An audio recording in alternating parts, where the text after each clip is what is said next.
എല്ലാം ഒരു സ്വാലിഹായ അമലാക്കണേ തമ്പുരാനെ. എന്തെങ്കിലും തെറ്റുകളോ ന്യൂനതകളോ വന്നു പോയിട്ടുണ്ടെങ്കിൽ നിന്റെ കരുണ കൊണ്ട് നിന്റെ ഉദാര്യം കൊണ്ട് നീ പുറത്തു മാപ്പാക്കണേ തമ്പുരാനെ. അള്ളാഹുവേ പടച്ചവനെ, ഞങ്ങൾക്ക് നീ അർഹമായ പ്രതിഫലം നൽകണേ തമ്പുരാനെ. അള്ളാഹുവേ പടച്ചവനെ, ഞങ്ങളുടെ ജീവിതത്തിൽ വന്നുപോയ സർവ്വ പിഴവുകളും നീ പുറത്തു തരണേ അല്ലാ. അള്ളാഹുവേ, നിന്നോടല്ലാതെ വേറെ ആരോട് ഞങ്ങൾക്ക് പറയാനാ തമ്പുരാനെ? നീ ഞങ്ങളുടെ റബ്ബാണല്ലോ അല്ലാ.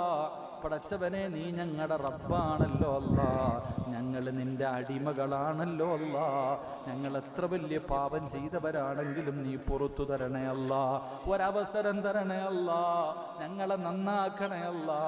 ഞങ്ങളെ കൈവിടല്ലേ അല്ലാ. ഞങ്ങളെ ആട്ടി ഓടിക്കല്ലേ അല്ലാ. ഞങ്ങളുടെ പാപങ്ങൾ പുറത്തു ഞങ്ങളെ നീ ശുദ്ധീകരിക്കണേ അല്ലാ. ഞങ്ങളോട് കരുണ കാണിക്കണേ അല്ലാ. ഇനി ഞങ്ങൾ ചെയ്യില്ല തമ്പുരാനെ. ചെയ്തു പോയ പാപങ്ങൾ ഞങ്ങൾ